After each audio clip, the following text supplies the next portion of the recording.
오늘 가정의 한 아버지가 며칠 출장을 떠나게 됐습니다. 근데 그 아버지가 떠나기 전에 9살 큰 아들에게 이렇게 부탁을 합니다. 아들아, 이 아비가 없는 동안 평소 이 아빠가 집에서 어떻게 했는지 잘 생각해 보아. 큰아들 네가 나 대신 아빠 역할을 해주기를 바란다 하고 출장을 떠났어요. 이 아버지가 생각했던 것은 뭐냐면, 아내가 자녀들을 키우면서 힘들지 않도록 그 큰아들이 부엌도 좀 치워주고 설거지도 좀 도와주고 쓰레기 좀 버려다 주기를 그렇게 도와주라고 하는 의미였거든요. 그래서 며칠 지나서 출장에서 돌아온 아버지가 궁금해서 아내에게 물었답니다. 그래서 큰아들이 어떻게 했는가 물었더니 아내가 이렇게 답합니다. 글쎄 좀 아들이 이상했어요. 아들이 당신 없는 다음 날부터 아침을 먹고 나자마자 커피를 한 잔 내려서 마시더니 거실에 음악을 크게 틀어놓고 30분 신문을 읽었다. 아들이 평소와 달랐다라고 얘기를 합니다. 그러니까는 이 아들은 아버지가 엄마 힘들지 않도록 집안일을 좀 도와주라고 하는 의미로 얘기했던 그 말을 그냥 말 그대로 아버지 의도와는 상관없이 아버지 말 그대로 따랐던 것입니다. 조금 우스꽝스러운 모습이기도 하는데 왜 이런 말씀을 드리냐면, 오늘날 우리가 하나님의 율법, 그러니까 하나님의 율법은 복잡하지 않아요. 하나님의 백성들이 따라야 할 규칙과 기준 같은 겁니다. 근데 그런 하나님의 말씀의 그 율법의 의도를 오해한 나머지 그냥 말 그대로 따라 살다가 당시 마태복음 당시의 사람들이나 오늘 현대 우리 그리스도인들이 말씀대로 살아간다라고 하는데 빚어지는 우스꽝스러운 모습 같다라고 하는 생각에서 한번 인용해 보았습니다. 우리가 신앙생활하면서 오해하지 말아야 할 것이 무엇이냐면, 성경은요 율법이 아니라 율법주의를 경계합니다. 그러니까 우리의 신앙은 원래는 사실 율법적 신앙이 맞는데 그것이 너무 왜곡되다 보니까는 그것이 율법과 율법주의를 구분하지 못할 때가 있어요. 그러니까 율법주의 신앙이라고 하는 건 뭐냐면, 우리가 신앙생활할 때 하나님의 은혜가 아니라 이 율법이 주인 노릇하는 겁니다. 그러니까 우리 성도들은 은혜로 구원받습니다. 근데 은혜로 구원을 받지만 여전히 우리는 그 율법의 영향력 아래 있는 자들입니다. 그러니까 율법은 우리 성도들이 평생 추구해야 할 목표고 책임입니다. 은혜만 강조해서도 안 됩니다. 은혜로 구원받은 우리에게는 이 책임이 반드시 따라가게 되어 있습니다. 왜냐하면 이 율법이라고 하는 게 세 가지 기능이 있어요. 이 율법이 왜 우리에게 필요한가? 첫 번째는 죄가 죄인지를 알게 해줘요. 율법은 우리를 비춰주는 거울처럼 작용해서 우리가 그 율법 앞에 서 있을 때 우리 안에 무엇이 죄인지를 확인시켜 줍니다. 아, 이것이 죄이구나. 두 번째는 그래서 그 죄를 억제시킵니다. 이것이 죄인 줄을 몰랐을 때는 그냥 살다가 그것이 죄인 줄을 발견했기 때문에 아, 이것은 죄인 것을 깨닫고 조심하게 되는 역할이 율법입니다. 그리고 세 번째는 그러하기 때문에 오히려 그 율법에 순종시킵니다. 이제는 그러기 때문에 더더욱 이 율법의 기준을 따라 살도록 이 율법, 하나님의 말씀이 우리를 강요하고 또 인도하죠. 그렇기 때문에 오늘 읽어드렸던 본문에 예수님도 이렇게 말씀하십니다. 자신은 율법을 없애려 온 것이 아니다. 오히려 율법의 1.1획까지 다 이루려고 오셨다라고 말씀하시는 거예요.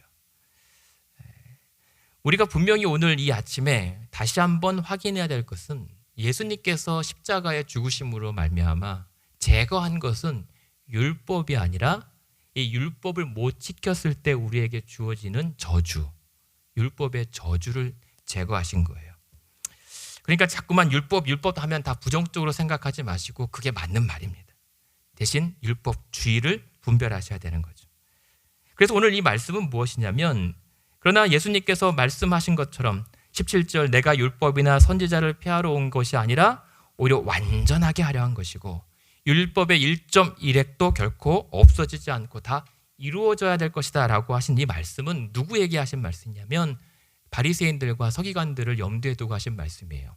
20절 한번 보시겠습니까? 20절에 보면 그래서 내가 너희에게 이르노니, 모세나 바울이 아니라 예수님께서 직접 말씀하신 것은, 그러므로 예수 믿는다고 하는 너희가, 너희의 그 성도들의 의가 저기 서기관과 바리새인들보다 더 낫지 못하면 결코 천국에 들어가지 못할 것이다 라고 말씀하신 것입니다. 이 말은 뭐냐면 원래의 율법을 이 바리새인들과 서기관들이 남용하는 거예요.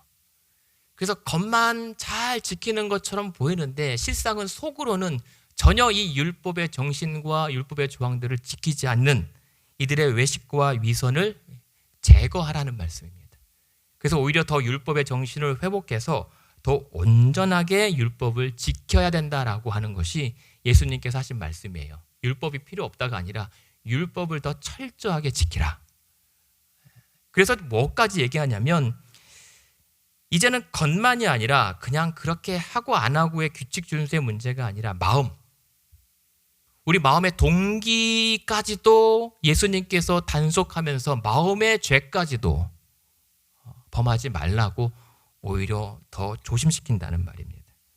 그것이 바로 바리새인들보다 더 나은 의, 겉만이 아니라 마음으로까지 율법을 준행하는 자, 그것이 바리새인보다 더 나은 의입니다.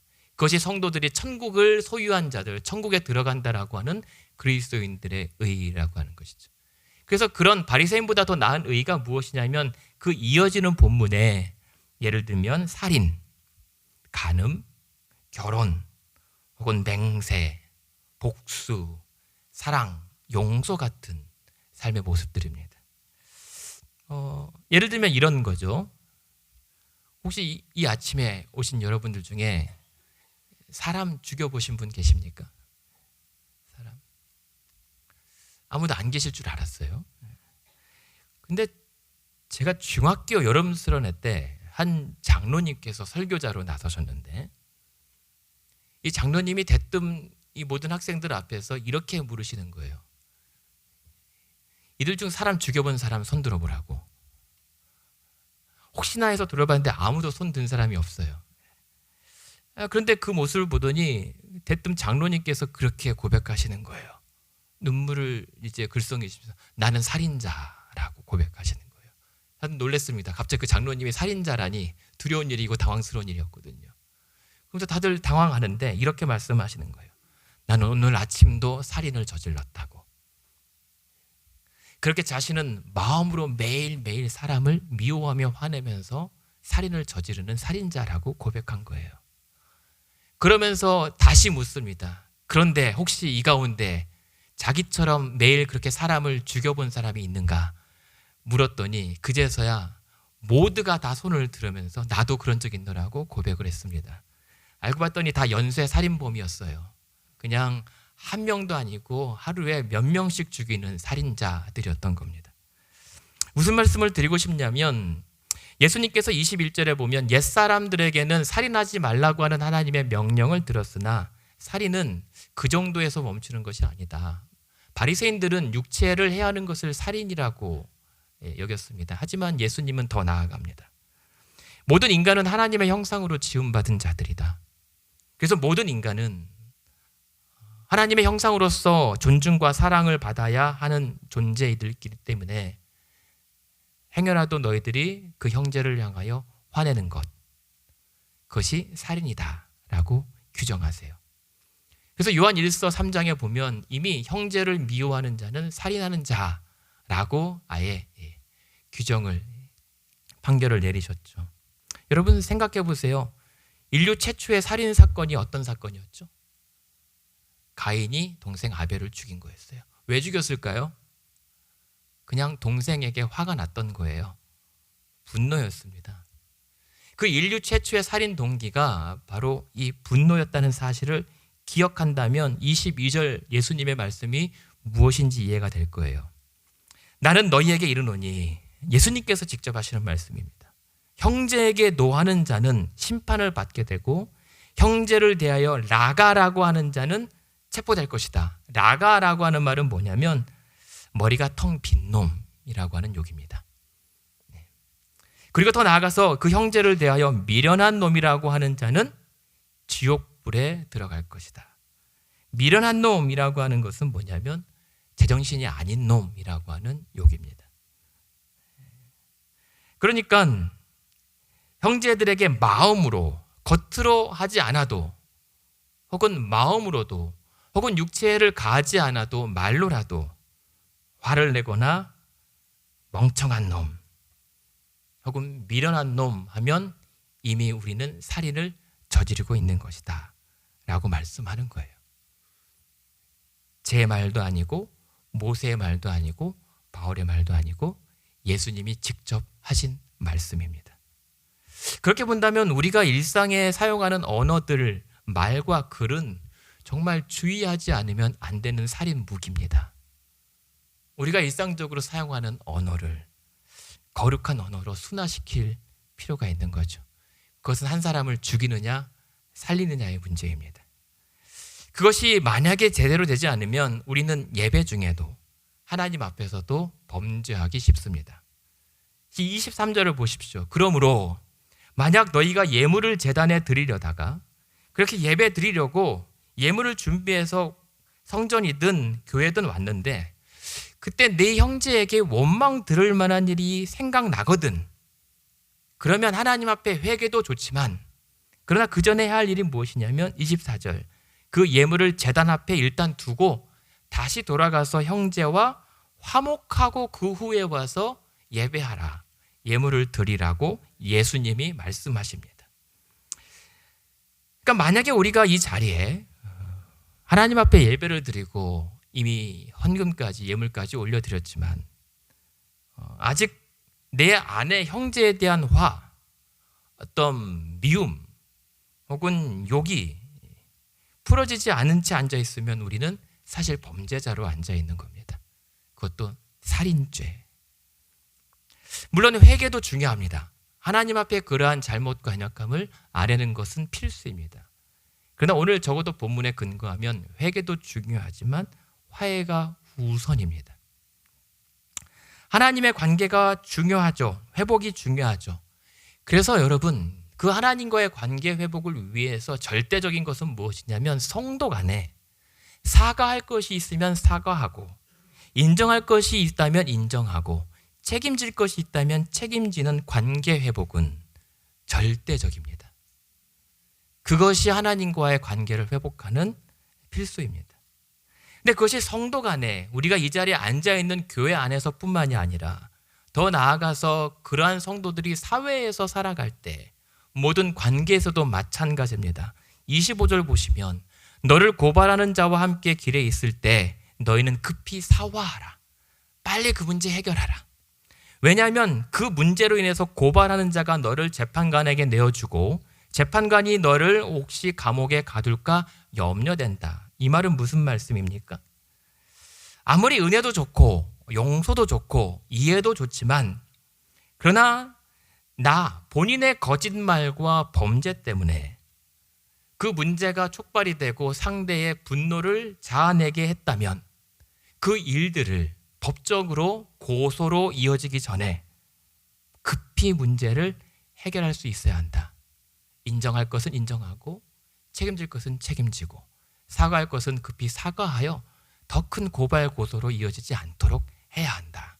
예수님의 말씀입니다. 그래서 성경은 출애굽기 23장 1절 2절에 이렇게 아예 말씀하십니다. 하나님께서 말씀하시는 것은 그러므로 이러한 모든 성도들에게 하나님 백성들에게 너희는 거짓된 말을 하지 말고 이 거짓된 말을 위해서 틀린 증거나 거짓 증거를 하려고 연합하지 말라. 그렇다고 다수가 그런다고 해서 다수를 따라 악을 행하지 말며 다수를 따라 부당한 증언도 하지 말라라고 얘기합니다. 그러니까 우리가 신앙생활 하면서 그냥 대다수가 그렇게 생각하고 그렇게 판단하니까 그냥 슬렁슬렁 휩싸여 가는 경우도 있지만 오늘 말씀은 험담, 중상모략, 사실 왜곡, 거짓과 거짓된 증거와 거짓 증언으로 이웃을 해하는 것도 살인죄에 해당합니다. 그러므로 예수님의 말씀은 오늘 율법을 그냥 겉으로만 치지만 않으면 내가 뭐 잘못한 게 없지, 아니면 뭐 말지, 이런 정도가 아니라 마음으로도, 사람들에게 물리적으로 해를 거하는 것도 해야 하는 것도 안 되지만 마음으로나 생각으로나 말로나 글로나 요즘에는 문자로나 혹은 댓글로도 살인죄를 범하면 안 된다는 말씀입니다. 예수님의 명령입니다. 그뿐만이 아니라 이러한 이웃을 살인하는 것에 해당하는 죄가 간음죄입니다. 그래서 오늘 27절에서 32절 말씀에는 마음으로도 간음하지 말라고 말씀합니다. 어떤 거냐면 우리는 죄인이기 때문에 우리 마음에 일어나는 죄된 생각들 혹은 음욕은 어쩔 수 없다라고 하더라도 그 마음을 방치해서는 안 된다는 말입니다. 왜냐하면 28절에 보면 나는 너희에게 이르노니, 예수님의 말씀입니다. 음욕을 품고 여자를 보는 자마다 마음에는 이미 간음하였다라고 하는 겁니다. 그래서 만약에 마음으로도 그렇게 간음하는 자들은 차라리 29절 30절에 그 오른눈을 빼어버리라, 너희의 오른손을 찍어버리라 라고 얘기합니다.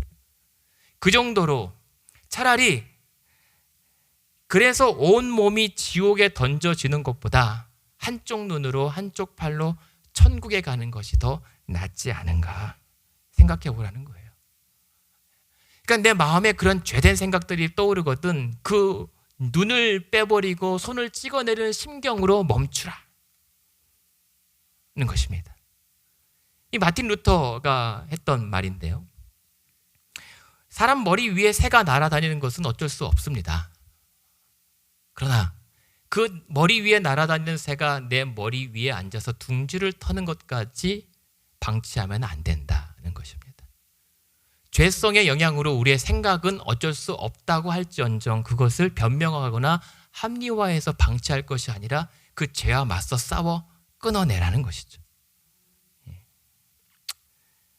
그런데 이 마음으로도 간음하지 말라고 하는 것은 사실은 더 예수님께서 하시고 싶은 의도가 뭐냐면 결혼의 신성함을 지키고 가정을 보호하라는 말입니다.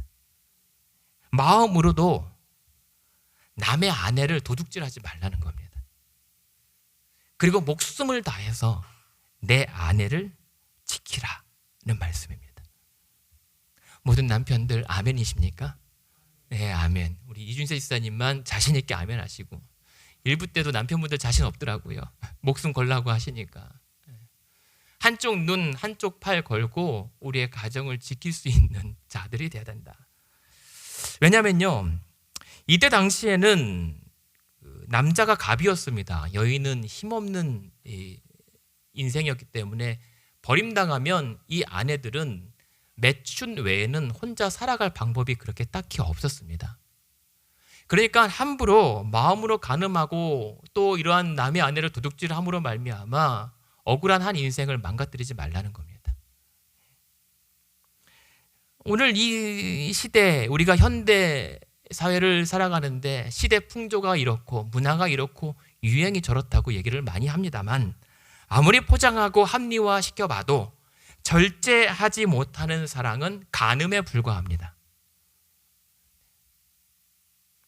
그래서 칼빈 선생님의 말이 뭐냐면 그때 당시에도 성도들의 마음에 사악한 욕정이 타오르게 내둬서도 안 되고, 그래서 우리의 차림새가 너무 선정적이어도 안 되고, 우리의 얼굴을 음녀처럼 꾸며도 안 되고, 우리의 혀가 음란하고 악한 말로 미혹하거나 유혹해도 안 된다라고 얘기합니다. 화장하지 말라는 말이 아니에요. 꾸미지 말라는 게 아니에요. 그러나 그 의도가 남의 남편과 아내를 미혹하려고 하는 의도가 불순하다는 겁니다. 이런 예수님의 말씀 앞에 우리 교회와 성도 안에 사실은 주의해야 될 것은 무엇인가? 성도들 간의 음담패설은 농담이라도 용납되어서는 안 됩니다. 재미가 있고 우스꽝스러운 유머라도 지나친 이와 같은 류의 발언과 언어와 행동은 조심해야 합니다. 그리고 그러한 모습들이 있으면 책망해야 됩니다. 여러분, 우리는 서로 조심해야 돼요. 사랑해야 하지만 조심해야 되고 꺼진 불도 다시 봐야 합니다. 이것이 예수님께서 마음으로도 간음하지 말라고 하는 말씀이에요. 이렇게까지 하는데 예수님께서 율법을 폐하시다니요, 도무지 지킬 수 없는 보이지 않는 한 점 한 획까지도 지금 강조하고 계시는 겁니다. 그러나 예수님은 그러하기에 우리 자신을 너무 과신하지 말라고 얘기해요. 내가 해보겠다고요? 절대 저는 그럴 일이 없다고요? 맹신하지 말라고 합니다. 그래서 33절부터 37절까지는 예수님께서 말씀합니다. 34절, 나는 너희에게 이르노니 도무지 맹세하지 말라. 어릴 적에 저뿐만 아니라 여러분도 많이 하셨을 것 같은데, 저는 왜 어릴 적에 그렇게 맹세할 일이 많았는지, 하나님 앞에 걸고 맹세, 하나님 이름 걸고 맹세하고, 뭐 하늘에 대고 맹세하고, 땅에 대고 맹세하고, 뭘 그렇게 많이 걸었는지 지금은 걸 게 안 남았어요. 그때 다 걸어서. 그러니까 예수님은 지금 뭘 말씀하고 싶냐면, 헛된 맹세, 그리고 약속의 남발 하지 말라는 겁니다. 그것도 오늘 본문에 34절에 보면 하늘로도 하지 말래요. 하늘에 대고 맹세하지 말래요. 왜요? 하늘은 하나님의 보좌이기 때문에. 35절에 보면 땅으로도 맹세하지 말래요. 땅은 하나님의 발등상이기 때문에. 그러니까는 허세, 거짓, 이것을 진실처럼 보이려고 하면 맹세가 남발되기 쉽습니다. 내가 왜소한데 그것을 과장되게 부풀리려면 헛된 맹세들이 동원되기 마련입니다. 그거 하지 말라는 거예요. 36절에 보면 내 머리로도 맹세하지 말래요. 내 머리요. 이것은 흰머리입니다. 이 말은 뭐냐면, 어떤 것을 드러내고 증명하기 위해서 나이나 연륜이나 경험이나 어떤 삶의 지혜로도 맹세하지 말라는 겁니다. 왜냐하면 이미 휘어져 버린 세월을 검게 되돌릴 수 없는 인간의 보증은 믿을 수 없다는 겁니다. 머리로도 맹세하지 말라. 대신에 37절 말씀입니다. 성도들이라고 한다면 오직 너희 말은 옳다 옳다, 아니라 아니라 하라. 예 혹은 아니요. 그러니까 예 아니요만 분명하면 간단한 일이다라고 말씀하시는 거거든요. 대신에 그것도 아니고 이것도 아니면 37절 후반에 보면 이에서 지나는 것은 아마도 악으로부터 나온 것이기 때문이다. 제가 우유부단한 성격을 요즘에 많이 반성하고 있습니다.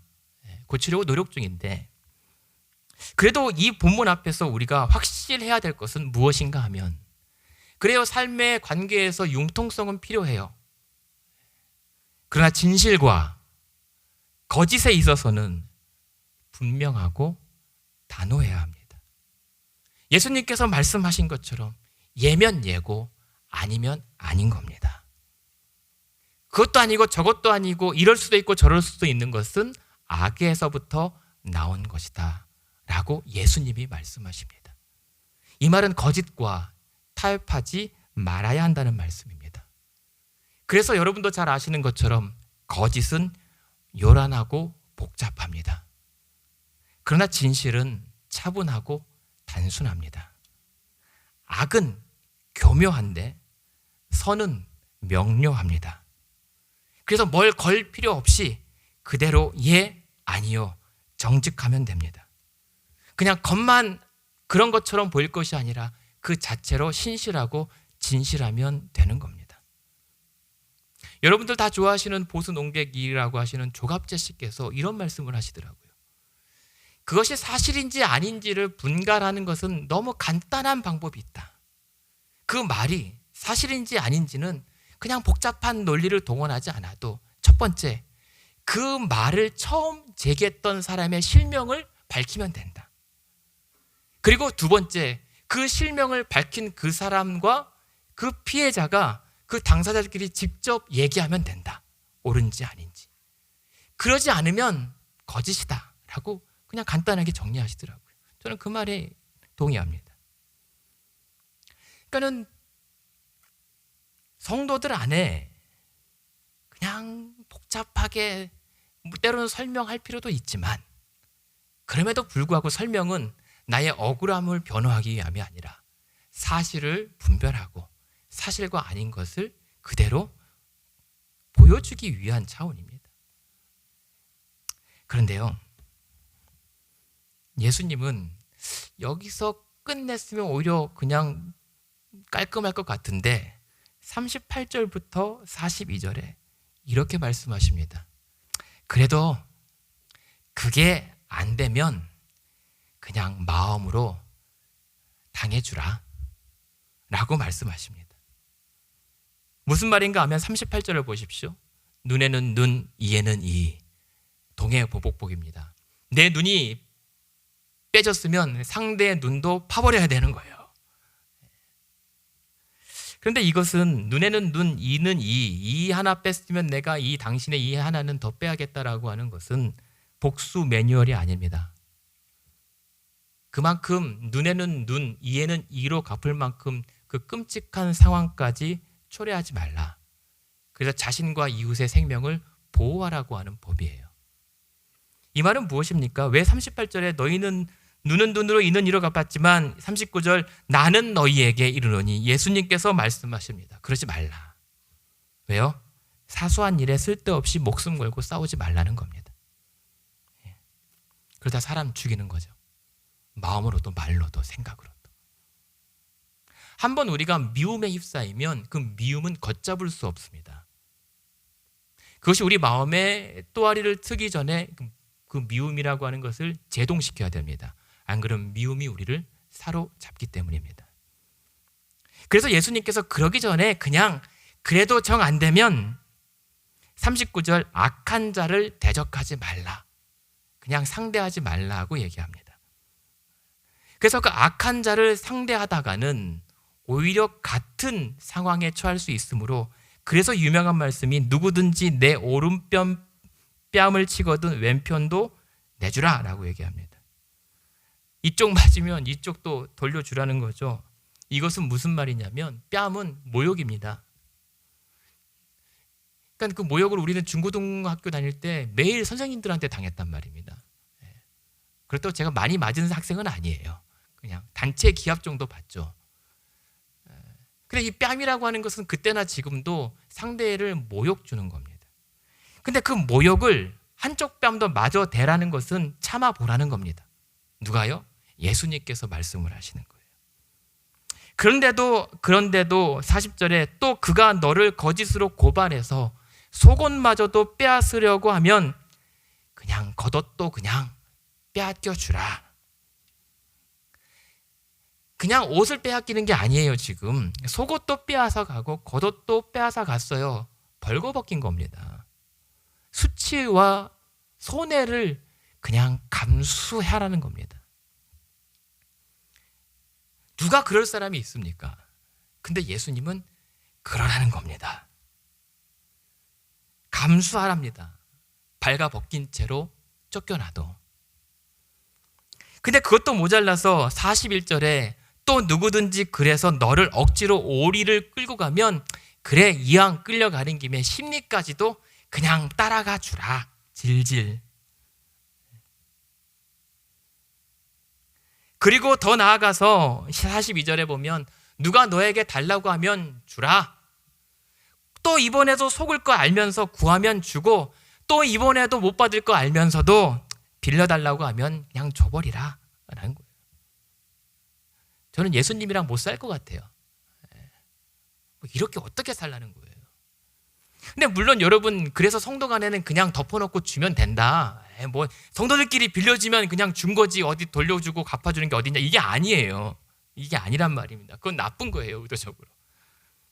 대신 이 말입니다. 악인들과 대적하지 말라는 것. 그렇게 참고 그렇게 노력하고 했는데도 불구하고 해도 되지 않는 이 어그러진 관계를 그 악인에게 머리 아프고 입 아프게 대할 필요 없이 그저 성도는 그렇다면 악을 악으로 갚지 말고 선으로 악을 이기라는 말입니다. 그것이 예수님의 말씀입니다. 그렇게 본다면 우리가 악을 악으로 안 갚고 선으로 악을 이기잖아요. 우리에게 오히려 청구서가 우리에게 와요. 어떤 청구서냐면 희생이라는 겁니다. 우리가 선으로 악을 이기려면 그 악을 내가 대신 갚아주고 내가 대신 감당해야 되는 비용이 든단 말입니다. 그래서 우리에게 예수님은 청구서를 그 악인이 아니라 우리 성도들에게 네가 대신 갚아주라 말씀하시는 거예요. 좋아요. 하도 어이가 없고 기가 차지만 오케이, 예수님 말씀하시니까 참아볼게요. 그렇게 해볼게요. 하지만 더 답답한 명령 한 가지가 있는데요. 그것이 바로 44절이에요. 내 이웃을 사랑하고 내 원수를 미워하라는 것을 예전에 율법의 그런 내용들을 너희가 알지만 그러나 나는 오늘 너희에게 이르노니 예수님의 명령입니다. 너희 원수를 사랑하며 너희를 박해하는 자를 위하여 기도하라.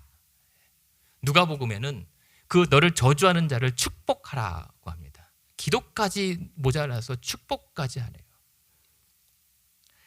어쩌면 저와 여러분들이 신앙생활하면서 가장 어려운 것, 살인 안 하는 것, 간음 안 하는 것보다 더 어려운 것이 원수를 사랑하는 것, 그 원수를 위해 기도하는 것처럼 어려운 일은 없는 것 같습니다. 그리고 그 나를 지금 괴롭히고 있는 자를 위해서 기도하라고 한다는 것, 축복까지 비는 것, 고통스러운 일일 수 있습니다. 여러분, 기도가 안 나온다고 하죠. 왜 기도가 안 나옵니까? 그냥 그 기도 하기 싫거든요. 근데 예수님은 아예 뭐 싫습니다가 아니라 45절에 이렇게 얘기합니다. 이같이 해야 너희는 하늘에 계신 너희 아버지의 아들이라고 할 수 있다. 하나님의 자녀다라고 얘기합니다. 저 여러분이 오늘도 하나님의 자녀라고 이 자리에 나왔다면 원수를 사랑하고 원수를 위해 기도할 수 있어야 내가 진짜 하나님 아들입니다라고 할 수 있다는 거예요. 참 그냥 믿기만 하면 된다고 교회 평생 다녔는데 계속 갈수록 예수님은 요구하시는 게 너무 많아요. 예, 하나님의 아들인 줄로 살았는데 아직 내가 아들인가 아닌가 모를 정도로 참 힘듭니다. 그럼에도 불구하고 예수님은 그것을 요청하고 명령하세요. 근데 이 말은 45절 중반에 보면 너희가 그래야 아버지의 아들이 되는데 왜냐하면 이는 하나님 당신의 그 은혜의 햇빛을 악인과 선인에게 골고루 공평하게 비추시기 때문에, 그리고 하나님께서 내리는 비도 의로운 자와 불의한 자에게 공평하게 내려주시기 때문이다.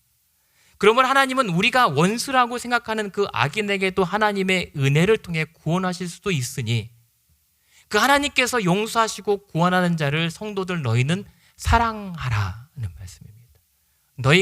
내가 용서한 자를 너희가 뭐라고 정죄한단 말인가? 그러면서 동시에 그 하나님의 의의 햇살과 그 은혜가 공평하고 정의롭다면 맡겨라. 너희가 악인이라고 하는 자들에게 징벌과 심판조차도 내게 맡기라. 복수와 징벌은 아버지께 맡기고 너희는 그저 사랑해다오 라는 말씀입니다. 왜냐하면 하나님은 잘 아세요. 아담과 하와가 왜 타락합니까? 하나님과 같이 되려고 했던 그 위치를, 그 역할을 감당하지 못했기 때문에 무너진 거예요. 하나님의 몫인 심판과 징벌은 우리가 온전히 감당하지 못합니다. 우리가 그 하나님의 심판의 자리에 앉으면 우리도 똑같은 심판의 대상으로 전락하기 때문입니다. 공평과 정의를 회복하려다가 오히려 그 공평과 정의의 그 망치에 우리가 얻어맞을 수 있는 자가 되기 쉽습니다. 우리는 죄인이기 때문입니다. 그러니 그러한 모든 것들을 하나님께서 아예 정의로 죄짓기보다 그런 것들을 피하도록 우리를 배려해 주신 겁니다. 그러니 너희는 심판은 내게 맡기고 복수는 나의 몫이니 너희는 서로 용납하고 용서하고 사랑하라. 그러면서 하시는 요구는 46절 47절 단 사랑하되 너희가 사랑할 수 있는 사람들, 그리고 너희를 좋아하는 사람을 좋아하고 사랑하는 것은 믿지 않는 사람도 할 수 있다. 너희에게 아는 척하고 잘해주고 안부 묻는 사람들에게 너희가 안부 묻고 친하게 지내는 것은 이방인들, 너희들이 그렇게 죄되다라고 부정하다라고 여기는 세상 사람들도 다 하는 것이다. 그냥 너희 교회 다니는 사람들끼리 사랑하는 거, 그게 우리가 너무 행복하고 사랑이라는 거 좋다. 하지만 그것은 차라리 세상 사람들의 친목회나 동호회가 더 잘할 수도 있는 거예요. 그냥 가까운 사람들끼리 우리가 하나님 나라입니다, 여기가 좋습니다라고 하는 것은 교회가 아니라 오히려 세상 사람들이, 이방인들이, 세리 같은 사람들이 더 돈독할 수 있다고 얘기하십니다. 그러나 적어도 성도라면, 그리고 하나님의 자녀들이라면 사랑하되 도무지 사랑할 수 없는 자조차도 사랑할 수 있어야 한다라고 예수님이 말씀하세요.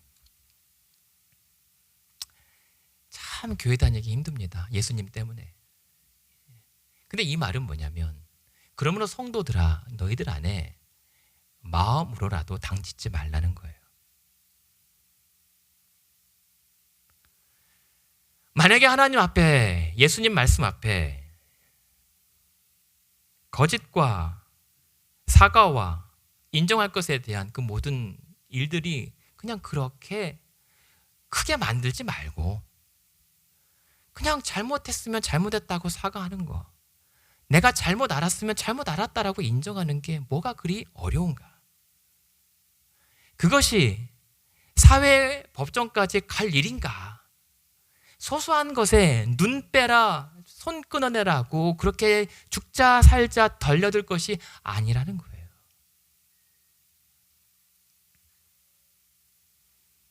근데 이 말씀은요, 오늘 저와 여러분은 그렇게 편안히 앉아서 듣지만 이 마태복음 이 본문을 받아들고 있는 독자들은 기가 차는 말씀이에요. 지금 당장 자기들을 붙잡고 괴롭히고 죽이려는 그 상대, 내 멱살을 잡고 있는 사람에게, 나의 뺨 때리고 있는 사람을 향해 나는 당신을 축복합니다, 당신은 사랑받기 위해 태어난 사람, 축복하라는 거예요. 나를 목졸라 죽이려고 하는 이 사람에게 그래도 당신을 축복합니다 라고 기도하라는 것은 한마디입니다. 그냥 죽으라는 얘기예요. 그 사실 때문에, 아니 자신들이 고통받는 그 고통이 아니라 그래도 그 원수를 위해 기도하고 사랑해야 한다라고 하는 이 말씀 때문에, 명령 때문에 얼굴이 찡그려지고 온몸이 비틀어지는 현실인 거예요, 이들은. 그런데 놀랍게도 예수님은 그것이 우리가 따라야 할 율법이고, 그것이 바로 우리가 하나님 자녀라는 증거이고, 바리새인보다, 서기관들보다 더 나은 천국에 들어갈 만한 의라고 확인시켜 주는 겁니다. 선택이 없습니다.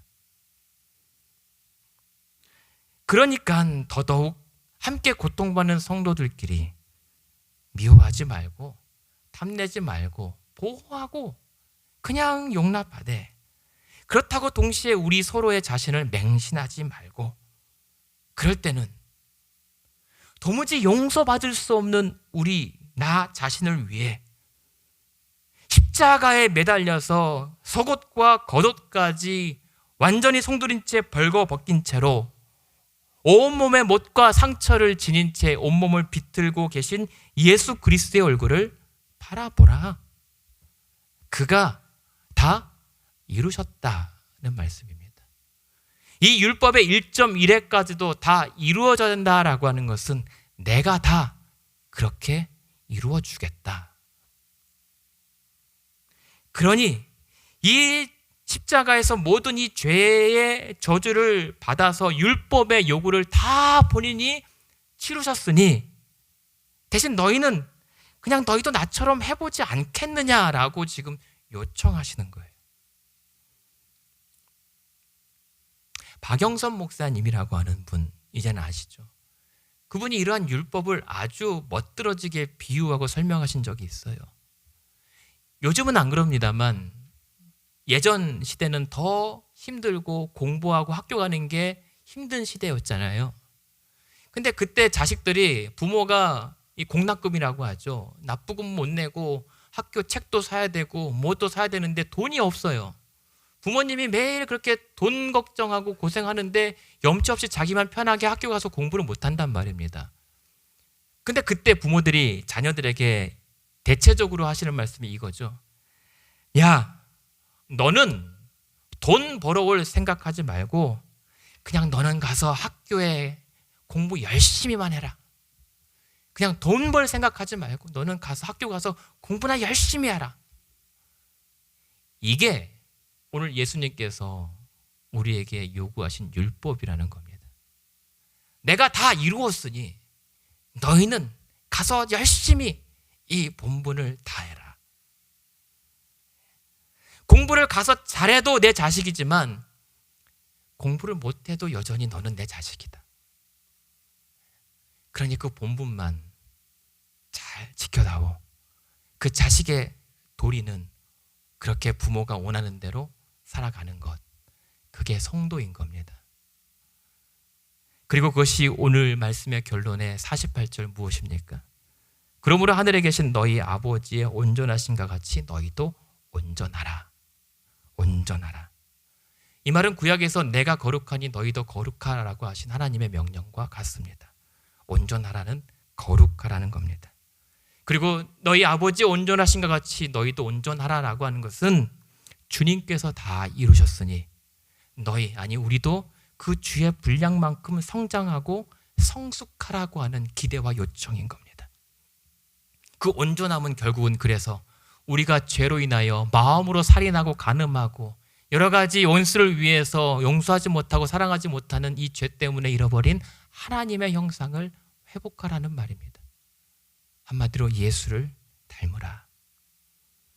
그래서 이 온전하라고 하는 명령은 행위가 아니라 우리 성도들의 존재하는 상태입니다. 우리의 본분이고 우리가 하나님의 아들인 지위를 나타내는 증거입니다. 그래서 오늘 결론은 이것입니다. 우리가 교회 다니는 목적, 저와 여러분이 예수님을 믿는 목적은 그래서 착하게 살자는 게 아닙니다.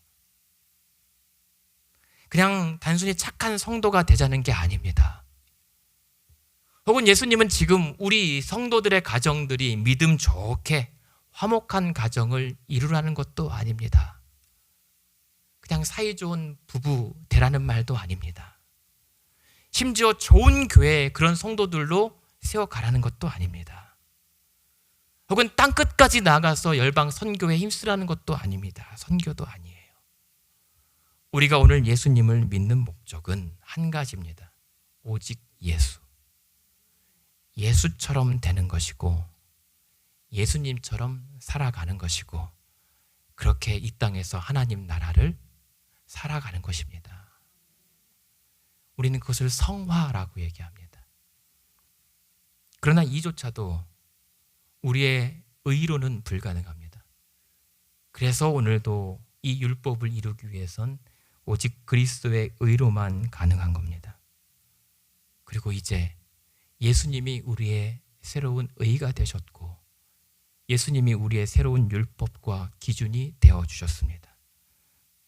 그리고 예수님은 오늘도 성령님을 통해서 우리 안에서 그 율법을 대신 이루고 계십니다. 그래서 우리는 오늘도 안전한 거예요.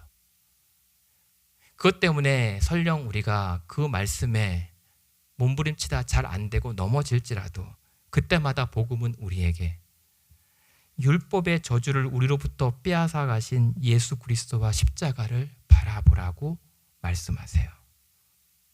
그 십자가의 예수님은 히브리서 기자가 이렇게 얘기하죠. 예수님은 하나님의 아들이시면서도 몸소 받으신 고난을 통해 순종함을 배워 온전하게 되셨다. 예수님이 하나님의 아들이면서도 그 고난을 자처하며 그까지 순종함을 통해 온전하게 되신 것을 우리에게 가르쳐 주셨기 때문에 오늘 저와 여러분도 설령 잘 되지 않는 쉽지 않은 고난 속에서 오히려 순종함을 통해 바라기는 이번 한 주 우리가 예를 든다면 원수를 위해 기도해 줄 수 있는 신앙 되었으면 좋겠습니다. 여러분들을 괴롭히고 억울하고 거짓 고발하고 그렇게 소통이 잘 안 되는 답답한 상황일지라도 그런 상황과 대상을 위해 잘 안 되더라도 애써 기도하며 복을 빌어볼 수 있는 그러한 성도가 되어 보았으면 좋겠습니다. 그래서 이번 한 주간 우리는 예수님의 말씀과 명령에 순종하며 마음으로도 살인하지 않고 죄짓지 않는, 그래서 거룩함과 온전함으로 예수님 닮은 성도와 교회 되기를 주님의 이름으로 축원합니다.